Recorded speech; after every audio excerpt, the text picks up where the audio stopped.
Olá pessoal, bem-vindo ou bem-vinda à terceira parte da série de questões de conceitos de programação. Continuaremos abordando o tema definições importantes. Então, vamos começar. Primeira questão. O que é um bytecode? Letra A, uma linguagem de programação. Letra B, uma posição de memória. Letra C, uma forma de código intermediário. Letra D, um dispositivo. Ou letra E, uma máquina virtual. 5 segundos.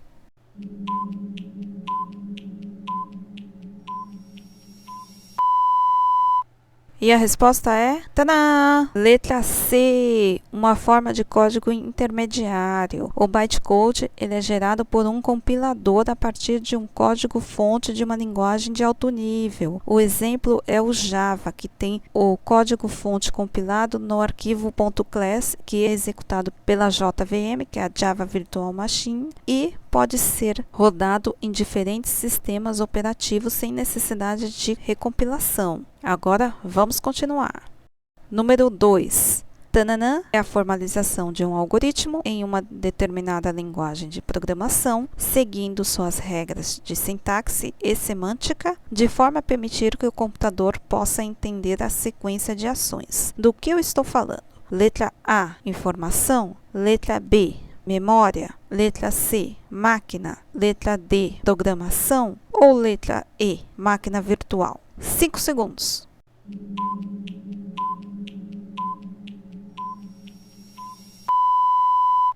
E a resposta é... Tadã!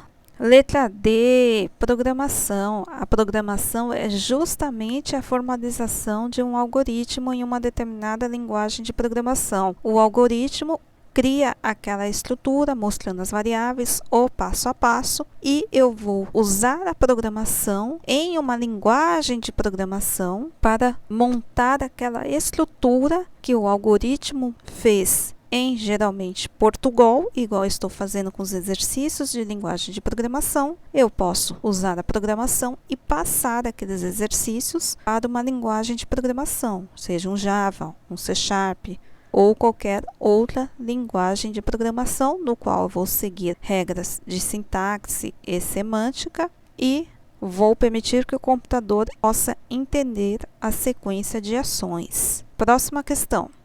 Assinale a alternativa correta que defina ULA, unidade lógica e aritmética. Letra A. É a parte do processador que é responsável por realizar todas as operações lógicas e aritméticas no computador. Letra B. É a parte do processador que é responsável por realizar o controle de todos os elementos do computador e dos periféricos. Letra C. É a parte da memória que realiza operações lógicas e aritméticas no computador. Letra D. É a parte da memória que realiza o controle de todos os elementos do computador e dos periféricos. Ou letra E. É a parte do barramento que realiza a comunicação entre os dispositivos. Então, o que é a ULA? 5 segundos.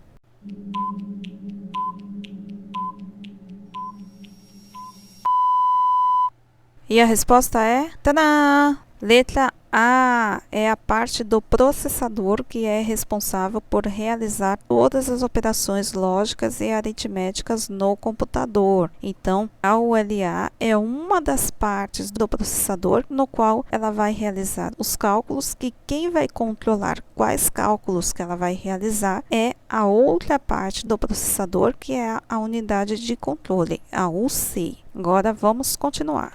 Quarta questão. Assinale a alternativa correta que defina variável. Letra A. É uma posição de memória e existem somente dois tipos, caractere e inteiro. Letra B. É uma posição de memória utilizada somente na linguagem JavaScript. Letra C. É uma posição de memória utilizada somente no Visual. Letra D. É um identificador que possui conteúdo variável durante a execução de um algoritmo ou programa. Ou letra E. É um identificador que possui conteúdo fixo durante a execução de um algoritmo ou programa. O que é a variável? 5 segundos.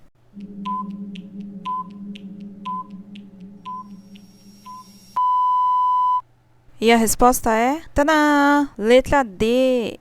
é um identificador que possui conteúdo variável durante a execução de um algoritmo ou programa. Eu posso dizer que a variável é uma posição de memória ou é um identificador que possui conteúdo variável. Ambas as definições estão corretas. O que deixa as 3 primeiras alternativas erradas é o fato de restringir para ou tipo igual à primeira, que fala que só tem o tipo caractere inteiro, e nós já vimos que ela tem 5 tipos. A segunda limita com relação à linguagem e a terceira limita com relação a um programa, como se só o visual tivesse posição de memória. E a letra E não tem nada a ver. A letra E, conteúdo fixo, é uma constante e não uma variável. Também é colocado como identificador. Próxima questão. Quais são os dispositivos de saída? Letra A, monitor, mouse, câmeras e caixa de som. Letra B, teclado, impressoras, scanner e microfone. Letra C, teclado, mouse, scanner e microfone. Letra D, tablets, modems, câmeras e pendrives. Ou letra E, monitor, impressoras, projetor e caixas de som. 5 segundos.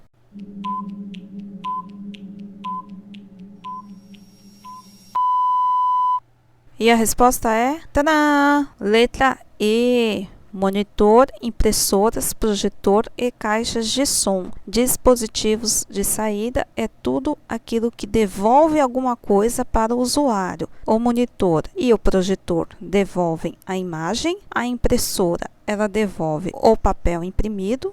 E a caixas de som é o som que ela devolve. Então, são dispositivos que você só mostra alguma coisa para o usuário. Dispositivos de entrada são só informações que você entrega para o computador. É o caminho do usuário para o computador. Dispositivos de saída é o caminho do computador para o usuário. E de entrada e saída faz aquele caminho duplo. Tanto o computador passa alguma informação, como o usuário entra com alguma informação. Agora vamos continuar. Número 6. Relacione as definições abaixo. Número 1. É uma instrução específica dada a um aplicativo, programa, para executar algum tipo de tarefa ou função. Número 2. É uma máquina muito rápida que pode processar dados, realizando cálculos e operações repetitivas.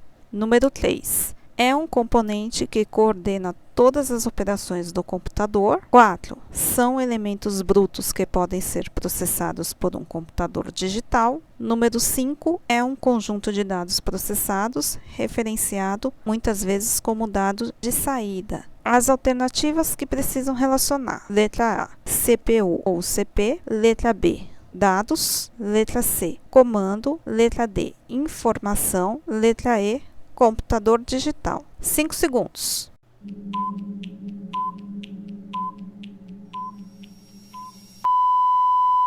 E a resposta é... Tadã! Letra A, número 3. Letra B, número 4. Letra C, número 1. Letra D, número 5. E letra E, número 2. Então, a CPU ou CP é o componente que coordena todas as operações do computador. Dados são elementos brutos que podem ser processados por um computador digital. Comando é uma instrução específica dada a um aplicativo, programa para executar algum tipo de tarefa ou função. Informação é um conjunto de dados processados, referenciado muitas vezes como dado de saída. E computador digital é uma máquina muito rápida que pode processar dados, realizando cálculos e operações repetitivas. Próxima questão. Quais exemplos abaixo podem ser considerados variáveis ou constantes? Aqui eu quero um exemplo que mostre que ele pode ser uma variável ou uma constante, não dá para definir. Letra A, pi recebendo o valor 3.1415. Ano recebendo o valor 2026. Despedida recebendo obrigado, obrigada, volte sempre. Letra B, soma recebendo soma mais i. Despedida recebendo obrigado, obrigada, volte sempre. Ativo recebendo verdadeiro. Letra C, sinal recebendo asterisco. Ano recebendo 2026. Despedida recebendo obrigado, obrigada, volte sempre. Letra D, count recebendo count mais 1. Sinal recebendo asterisco. Ano recebendo 2026. Ou letra E, soma recebendo soma mais 1. E count recebendo count mais 1. E pi recebendo 3.1415. Qual será a resposta? 5 segundos.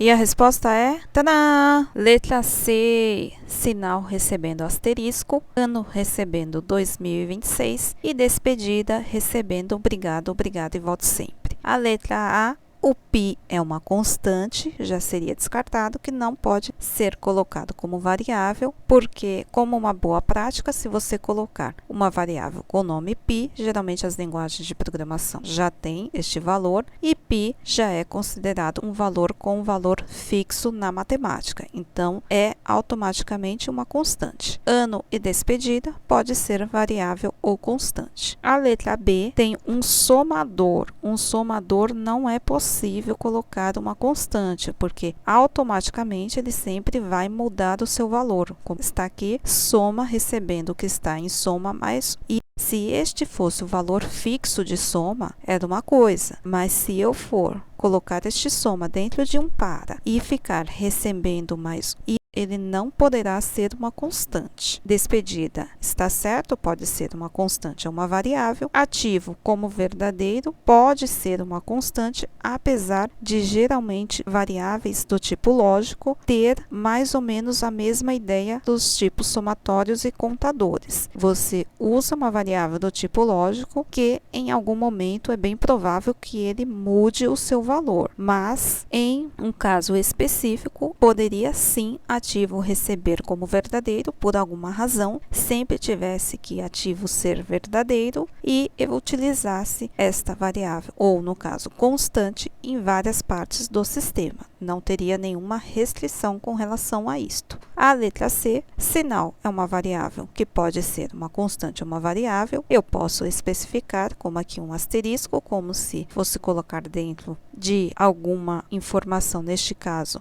importante, uma citação de um livro ou até mesmo um cálculo de vezes, que eu poderia utilizar este sinal. O ano especificando 2026 também pode ser considerado uma constante. De repente eu quero especificar alguma coisa que tem em 2026 e por nenhuma razão pode mudar o ano, também poderia ser uma constante. E despedida é só uma frase que eu criei que posso utilizar a mesma frase em várias partes do sistema. Eu poderia sim ser uma variável do tipo string ou uma constante do tipo string. A letra D, o count, tem o mesmo motivo que a soma, é uma variável contadora, eu vou utilizá-la em algum para e vai mudar o seu valor. Se count for receber somente count mais 1 e em nenhum momento do sistema vai mudar, tudo bem, ela até poderia ser uma constante. Só que pelas boas práticas, quando eu coloco count, eu já sei que é um contador. Se eu coloco soma, eu já sei que é um somador. Então, não é uma boa prática colocar um contador para ser uma constante. Não tem sentido, eu vou alterá-lo em algum momento.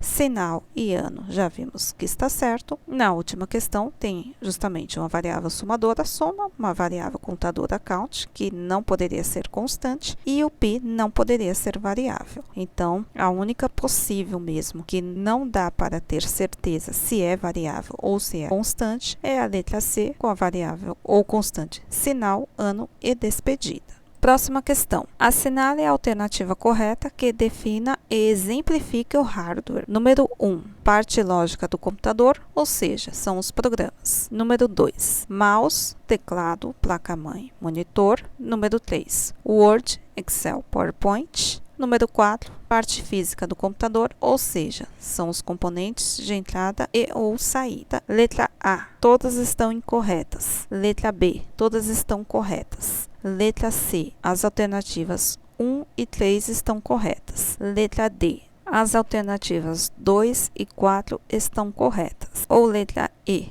somente a 4 está correta. Qual será a resposta? 5 segundos.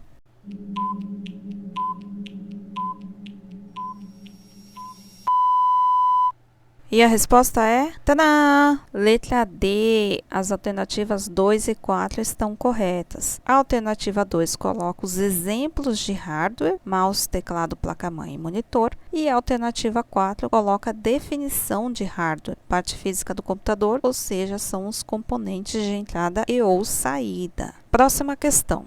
Sobre as afirmações abaixo de lógica de programação, assinale a alternativa correta. Número 1. De modo geral, é como se ela fosse um passo a passo para a execução de uma tarefa, algoritmo, usando para isso uma linguagem de programação, a fim de codificar como ela deve ser realizada. Número 2. Há vários tipos de lógica de programação, C#, Java, JavaScript, Python, entre outras. Número 3. A lógica de programação é o que queremos fazer, sendo organizada a passos, ou seja, é uma sequência lógica, algoritmo que será descrito formalmente em uma linguagem de programação. Número 4. Diz respeito à forma como a pessoa que trabalha com programação escreve uma solução ou um algoritmo utilizando as linguagens de programação no mercado. Número 5. A lógica de programação sozinha não adianta se você não tiver como expressá-la, e isso é possível por meio das linguagens de programação. Letra A. Todas estão corretas. Letra B. Somente a 2 está correta. Letra C. Somente a 2 está errada. Letra D. Somente a 5 está errada. Ou letra E. As alternativas 1, 2 e 5 estão corretas. Qual será a resposta? 5 segundos.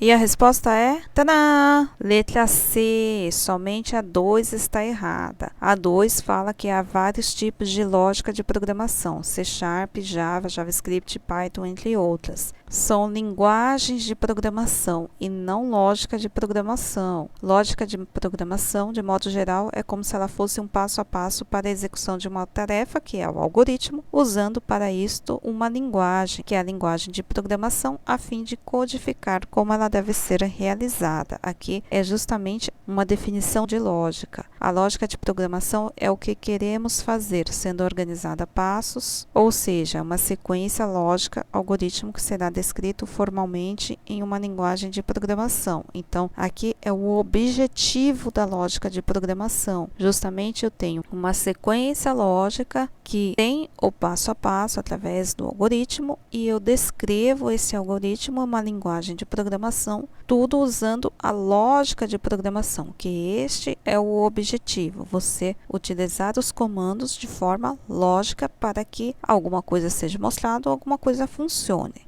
Diz respeito à forma como a pessoa que trabalha com programação escreve uma solução ou um algoritmo utilizando as linguagens de programação no mercado. Aqui já é a parte da lógica sendo voltada para a programação, porque tem a lógica matemática e aqui a lógica de programação ela é utilizada para escrever uma solução de um problema que já está numa linguagem de programação ou escrever o próprio algoritmo utilizando as linguagens de programação no mercado. A lógica de programação sozinha não adianta se você não tiver como expressá-la, e isso é possível por meio das linguagens de programação. Então, para eu expressar a lógica de programação, eu preciso de uma linguagem de programação, porque não adianta eu ter a lógica e não aplicar aquilo em lugar nenhum. Eu utilizo justamente a linguagem de programação, no qual vou criar de uma forma lógica um website, um sistema de caixa, um sistema financeiro, uma automação de alguma coisa.